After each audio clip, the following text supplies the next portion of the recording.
इस वक्त सुबह के 6 बजे हैं। आज मंगल है, रजब की 17 और जुलाई की 5 तारीख। ये रेडियो पाकिस्तान है। अब आप नाहिदा बशीर से खबरें सुनिए। वजीर आजम जनाब जुल्फिकार अली भुट्टो ने कहा है कि वफाकी वजीर मिस्टर अब्दुल नफीस पीरजादा और पीएनए के secretary general professor Ghafoor Ahmed के दरमियान आज सुबह मुलाकात का इम्कान है और मुज़ाकिराती कमेटी का इजलास आज 30 से पहर किसी वक्त हो सकता है। मिस्टर पीरजादा इस मकसद के लिए आज सुबह प्रोफेसर गफूर अहमद से राब्ता कायम करेंगे। रात रावलपिंडी में एक अखबारी कॉन्फ्रेंस से खिताब करते हुए वजीर आजम ने कहा कि आला तरीन कौमी मफादात की खातिर मैंने काबीना के इजलास में अपने साथियों को इस बात पर आमादा कर लिया कि अगर पीएनए बाज निकात उठाना चाहता है तब भी बातचीत जारी रखी जानी चाहिए। जनाब भुट्टो ने ऐलान किया कि अगर पीएनए उस समझौते पर दस्तखत करने पर तैयार है जो उसकी मुज़ाकिराती कमेटी ने इस महीने की 2 तारीख को तय किया था, तो मैं आज सुबह ही इस पर दस्तखत करने के लिए तैयार हूं। लेकिन अगर पीएनए बाज निकात उठाना चाहता है तो हमें भी हक हासिल है कि हम भी उतने ही निकात पेश कर दें, क्योंकि हम बड़ी रियायतें दे चुके हैं। उन्होंने कहा कि एक फरीक के लिए एक और दूसरे फरीक के लिए दूसरा मयार नहीं होना चाहिए। वजीर आजम ने कहा कि हुकूमत और पीएनए के दरमियान तवील मुज़ाकिरात के बाद हफ्ते को जो समझौता तय पाया था, अब चूंकि पीएनए ही उस पर फिर बातचीत करना चाहता है, इसलिए अब किसी ताखीर की जिम्मेदारी हुकूमत पर नहीं होगी। जनाब भुट्टो ने कहा कि इसमें कोई शक नहीं कि समझौता इस महीने की 2 तारीख को हो चुका था। पीएनए की मुज़ाकिराती जमात को समझौता करने के लिए मुकम्मल इख्तियारात हासिल थे। वो कोई आम अफराद नहीं हैं। उनमें से एक पीएनए के सदर, दूसरे नायब सदर और तीसरे सेक्रेटरी जनरल हैं। उन्होंने न सिर्फ समझौते की शिकों और दफात पर तफसीली बहस के बाद समझौता किया था, बल्कि उन्होंने समझौते के मुसव्वदे के एक एक लफ्ज पर खुलकर बातचीत की थी।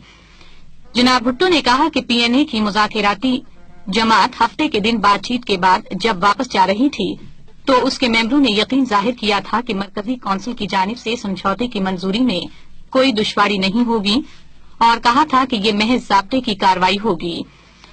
वजीर आजम ने इस बात की तरफ भी इशारा किया कि अगर पीएनए की मुज़ाकिराती जमात को समझौता करने का इख्तियार न था तो फिर ये जरूरी था कि मुज़ाकिरात में समझौते की एक एक शिक पर इत्तेफाक हो जाने के बाद पीएनए कौंसिल से इसकी मंजूरी ली जाती और फिर बातचीत आगे बढ़ाई जाती।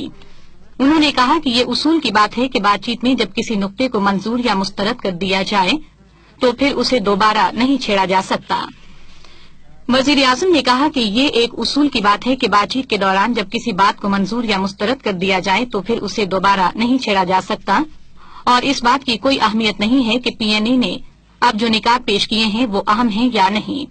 जो बात अहम है वो ये कि इन निकात के सबब अब समझौते पर फिर बातचीत का सिलसिला शुरू करना होगा। उन्होंने बताया कि पीएनए की मुज़ाकिराती जमात इतवार की रात को जब मुझसे मिलने आई तो उसके एक मेंबर ने मुझसे कहा था कि कुछ और निकात पेश करते हुए अब खुद उन्हें शर्म आ रही है। उन्होंने कहा कि मैं उनका नाम नहीं लेना चाहता क्योंकि मैं उनका बड़ा एहतराम करता हूं।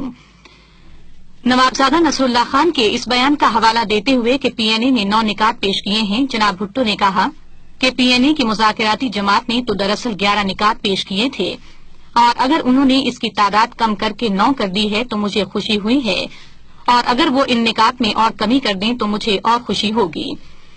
वजीर आजम ने एक मरतबा फिर वाज़े तौर पर ये बात कही कि मेरी जानिब से अब इस सिलसिले में कोई ताखीर नहीं हो रही है क्योंकि ये कौम के मुस्तकबिल का मामला है। रात कराची में सिंध काबीना की खुसूसी ज़ैली कमेटी का इजलास हुआ जिसमें कराची में बारिश से मुतासरा इलाकों में इमदाद और बहाली के कामों की रफ्तार का जायजा लिया गया। ज़ैली कमेटी के चेयरमैन मिस्टर अब्दुल वहीद कटपर ने बाद में अखबारी नुमाइंदों को बताया कि इमदादी काम तसल्ली बख्श तरीके से जारी है और मुतासरा अफराद के लिए काफी तादाद में इमदादी कैंप कायम कर दिए गए हैं। फलस्तीन की तंजीम आजादी का एक वफ्द वियतनाम के खैरसगाली दौरे पर कल हनोई पहुंचा। अभी अभी खबर आई है कि पाकिस्तानी फौज ने पूरे मुल्क का इंतजाम संभाल लिया है। फौज के एक तर्जुमान ने बताया है कि पीपीपी के तमाम लीडर, जिनमें वजीर आजम भुट्टो भी शामिल हैं, और पीएनए के लीडर हिफाजती हिरासत में ले लिए गए हैं। खबरें खत्म हुई।